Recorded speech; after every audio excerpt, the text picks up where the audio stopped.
तुम्हें लगता है सेलिंग में अच्छा इंसान बनना जरूरी है? गलत। 500 साल पहले एक आदमी ने लिखा था कि दुनिया उन्हें नहीं, उनके आइडियाज को याद रखती है जो दिखने में अच्छे थे। उसका नाम था निकोलो मैकियावेली, और उसने जो सिखाया वो आज भी 99% लोगों से आगे रख सकता है तुम्हें। सुनो, मैं तुम्हें कोई मोटिवेशनल बकवास नहीं सुनाने वाला। ये स्क्रिप्ट उन लोगों के लिए नहीं है जो कंफर्ट जोन में बैठकर सपने देखते हैं। ये उनके लिए है जिन्हें पता है कि असली गेम कहाँ खेला जाता है। मैकियावेली ने 1513 में द प्रिंस लिखी थी, एक किताब जिसे बैंड किया गया। चर्च ने इसे इविल कहा, गवर्नमेंट्स ने इसे खतरनाक माना। क्यों? क्योंकि इसमें सच्चाई थी, रॉ, अनफिल्टर्ड, अनकंफर्टेबल। और आज मैं तुम्हें दिखाऊंगा कि कैसे उसी डार्क फिलॉसफी को सेलिंग में इस्तेमाल करके तुम किसी भी रूम में सबसे खतरनाक प्लेयर बन सकते हो। सेलिंग सिर्फ प्रोडक्ट बेचना नहीं है, सेलिंग है परसेप्शन को कंट्रोल करना, डिजायर को इंजीनियर करना और रियलिटी को शेप करना। 99% लोग प्रोडक्ट के फीचर्स बताते हैं, तुम्हें सीखना होगा कि कैसे इनसिक्योरिटीज को टच करो, कैसे अर्जेंसी क्रिएट करो और कैसे कस्टमर को लगे कि ये डिसीजन उसका है जबकि असल में तुमने पूरा गेम डिजाइन किया है। मैं तुम्हें 5 मैकियावेलियन प्रिंसिपल्स सिखाऊंगा जो तुम्हारी सेलिंग को हमेशा के लिए बदल देंगे। लेकिन याद रखना, ये नॉलेज हथियार है, इसे वाइजली इस्तेमाल करना। Principle 1, the illusion of choice. लोगों को चॉइस दो, कंट्रोल नहीं। मैकियावेली ने लिखा था, the wise Prince gives people the appearance of freedom while controlling all outcomes. Selling में सबसे बड़ी गलती क्या है? लोग सोचते हैं कस्टमर को पूरी फ्रीडम देनी चाहिए, आप डिसाइड करो जो आपको सही लगे। बकवास। असली गेम ये है, तुम ऑप्शंस डिजाइन करो ऐसे कि हर ऑप्शन तुम्हारे फेवर में हो। उदाहरण देता हूँ, एक एवरेज सेल्समैन कहेगा, सर ये प्रोडक्ट 10,000 का है, आप लेंगे? अब कस्टमर के दिमाग में डाउट आया, इतना क्यों? जरूरी है क्या? बाद में ले लूं। अब देखो मैकियावेलियन अप्रोच। देखिए सर, 2 ऑप्शंस हैं। पहला 15,000 का प्रीमियम पैकेज जिसमें लाइफ टाइम सपोर्ट और एक्स्ट्रा वारंटी है। दूसरा 10,000 का स्टैंडर्ड जो मोस्ट लोग चूज करते हैं। मैं पर्सनली रिकमेंड करूंगा दूसरा, बिकॉज आपकी नीड के हिसाब से परफेक्ट है।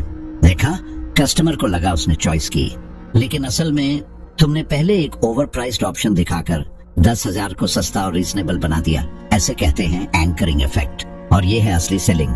तुम रियलिटी नहीं बदलते, तुम परसेप्शन बदलते हो। मैकियावेली ने यही किया था रूलर्स के साथ। उन्हें लगता था वो डिसाइड कर रहे हैं जबकि गेम पहले से डिजाइन था। लेकिन चॉइस काफी नहीं है, कस्टमर को एक और चीज की जरूरत है, और वो है फियर खरीदता है, कंफर्ट बेचता नहीं।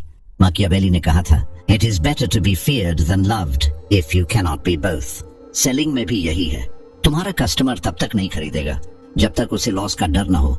ये ह्यूमन साइकोलॉजी है, हम गेन के लिए स्लो मूव करते हैं लेकिन लॉस से बचने के लिए तुरंत रिएक्ट करते हैं। तो सवाल ये है, तुम अर्जेंसी कैसे क्रिएट करते हो? 3 तरीके हैं मैकियावेलियन स्टाइल। ओन, स्कैरसिटी, असली या परसीव्ड। सर ऑनेस्टली बोलो, ये मॉडल बस 2 ही बचे हैं हमारे पास। अगर आज नहीं लिया तो नेक्स्ट स्टॉक 3 हफ्ते बाद आएगा। रियल स्कैरसिटी हो या नहीं, कस्टमर के दिमाग में स्कैरसिटी का परसेप्शन होना चाहिए। 2, सोशल प्रूफ इज फोमो। आज सुबह एक कस्टमर आया था, उसने बिना सोचे 2 पीसेस ले लिए। मुझे खुद सरप्राइज हुआ। अब कस्टमर के दिमाग में क्या चल रहा है? अगर दूसरे ले आए हैं तो जरूर कुछ स्पेशल होगा।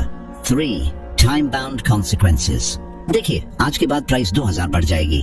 कंपनी का नया पॉलिसी है, मेन पर्सनली नहीं चाहता आप एक्स्ट्रा पे करो। अब तुमने अर्जेंसी क्रिएट की लेकिन साथ में गुडविल भी बनाई। कस्टमर को लगा तुम उसके साथ हो, और यही है मैकियावेलियन जीनियस। तुम फियर यूज करते हो but disguise it as care. अब तुम सोच रहे होगे, यार ये सब मैनिपुलेशन है। हाँ है, लेकिन सच सुनो, हर सेल एक मैनिपुलेशन है। हर एड, हर बिलबोर्ड, हर डिस्काउंट, सब तुम्हारे इमोशंस को टारगेट कर रहे हैं। फर्क सिर्फ इतना है कि 99% लोग ये एडमिट नहीं करते। तुम अगर ये समझ गए तो तुम गेम के अंदर नहीं, गेम के ऊपर हो। Principle 3, the mask of authenticity. Authentic दिखो, परफेक्ट नहीं। मैकियावेली ने लिखा था, everyone sees what you appear to be, few experience what you really are. Modern selling में सबसे बड़ा वेपन क्या है? Perceived authenticity. लोग परफेक्ट सेल्समैन से नहीं खरीदते, लोग रिलेटेबल, ऑनेस्ट, वल्नरेबल लगने वाले इंसानों से खरीदते हैं। तो असली स्किल ये है, how to appear authentic strategically. देखो, मैं तुम्हें झूठ बोलने के लिए नहीं कह रहा, मैं कह रहा हूँ कि तुम अपनी ऑथेंटिसिटी को टूल की तरह इस्तेमाल करो। उदाहरण देखिए सर, ऑनेस्टली मैं आपको ये बड़ा मॉडल रेकमेंड नहीं करूंगा। मैं खुद छोटे वाले का फैन हूँ। प्रैक्टिकली ज्यादा यूजफुल है। अब कस्टमर को क्या लगा, ये बांदा मुझे ज्यादा पैसा खर्च करने को नहीं बोल रहा, मतलब ये सच बोल रहा है, और फिर वो तुम पर ट्रस्ट करता है, और ट्रस्ट के बाद वो तुम्हारी हर बात मानेगा। कभी कभी अपनी कमियां भी एडमिट करो। हाँ सर, मैं नहीं कहूंगा ये प्रोडक्ट परफेक्ट है, इसमें थोड़ा वेट ज्यादा है, लेकिन ड्यूरेबिलिटी के मामले में कोई कंपटीशन नहीं। अब कस्टमर को लगा तुम अनबायस्ड हो, जबकि असल में तुमने उसकी ऑब्जेक्शन को पहले ही एड्रेस कर दिया। मैकियावेली ने यही किया था, वो रूलर्स को दिखाता था कि वो उनके हित में है, जबकि असल में वो अपना एजेंडा आगे बढ़ा रहा था। Principle 4, control the frame, control the outcome. जो नैरेटिव कंट्रोल करे वो सेल कंट्रोल करे। मैकियावेली ने समझा था कि पावर परसेप्शन में है, रियलिटी में नहीं। सेलिंग में भी यही है, जो पहले फ्रेम सेट करे वो गेम जीतता है। फ्रेम मतलब क्या? फ्रेम है वो लेंस जिससे कस्टमर तुम्हारे प्रोडक्ट को देखता है। अगर तुमने फ्रेम सेट नहीं किया तो कस्टमर अपना फ्रेम लाएगा और फिर तुम डिफेंस में आ जाओगे। असली सेल्समैन हमेशा ऑफेंस में होता है। एग्जाम्पल, कस्टमर 50,000 बहुत ज्यादा है। वीक सेल्समैन, नहीं सर ऐसी बात नहीं, एक्चुअली फीचर्स देखो। अब सेलर डिफेंड कर रहा है, फ्रेम कस्टमर ने सेट किया। मैकियावेलियन सेल्समैन, देखिए सर 50,000 सुनने में बड़ा अमाउंट लगता है, लेकिन अगर आप इसे डेली कॉस्ट में ब्रेक डाउन करो, 5 साल यूज करोगे तो 27 पर डे, एक चाय से कम। सवाल ये है, क्या आपकी कंफर्ट, प्रोडक्टिविटी, टाइम इससे कम वैल्यूएबल है? देखा, मैंने प्राइस को डिफेंड नहीं किया, मैंने फ्रेम ही बदल दिया। अब बात प्राइस की नहीं रही, बात वैल्यू की हो गई, और इसी को कहते हैं फ्रेमिंग मास्टरी। मैकियावेलियन लेसन, जो सवाल पूछे वो लीड करे, जो डिफेंड करे वो हारे। हमेशा फ्रेम कंट्रोल में रखो, कन्वर्सेशन को वहां ले जाओ जहां तुम्हारी स्ट्रेंथ है। Principle 5, the strategic retreat. ये सबसे एडवांस्ड प्रिंसिपल है और 99% सेल्स पीपल इसे कभी नहीं समझते। मैकियावेली ने लिखा था, never attempt to win by force what can be won by deception. Selling में इसका मतलब है, जब तुम डेस्परेट नहीं दिखते तब तुम ज्यादा पावरफुल हो। सबसे खतरनाक मूव कौन सी है? पहले तुम बैक ऑफ करो, जब तुम कस्टमर को फील कराओ कि तुम्हें उसकी उतनी जरूरत नहीं जितनी उसे तुम्हारी, तब वो चेस करता है। रियल एग्जांपल, कस्टमर हेजिटेट कर रहा है, तुम कहते हो, देखिए सर ऑनेस्टली मुझे नहीं लगता ये अभी आपके लिए सही टाइम है, शायद आप थोड़ा और रिसर्च कर लो, और अगर बजट कंसर्न है तो कोई बात नहीं, मैं यहाँ हूँ जब भी रेडी हो। अब कस्टमर के दिमाग में क्या होता है? पैनिक। वेट, इसका मतलब ये मुझे नहीं बेचना चाहता, क्या मैं कोई अपॉर्चुनिटी मिस कर रहा हूँ? और फिर वो खुद तुम्हारे पास वापस आता है स्ट्रॉन्गर इंटेंट के साथ। सुनो, मैं तुम्हें बता दूं कुछ, मैकियावेली को विलन बनाया गया हिस्ट्री में, क्योंकि उसने वो कहा जो सब करते थे लेकिन कोई एडमिट नहीं करता था। सेलिंग भी ऐसी ही है, हर कोई मैनिपुलेट करता है, हर एड, हर ब्रांड, हर इन्फ्लुएंसर। फर्क सिर्फ इतना है कि तुम इसे कॉन्शियसली करते हो या अनकॉन्शियसली।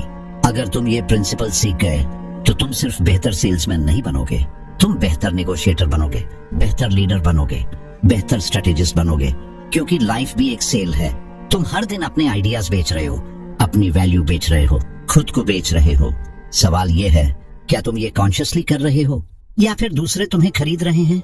अगर ये स्क्रिप्ट तुम्हें कुछ सिखा गई तो लाइक करो, सब्सक्राइब करो, लेकिन सिर्फ इसलिए नहीं कि मैंने कहा, इसलिए करो क्योंकि तुम्हें पता है कि ये नॉलेज दुर्लभ है।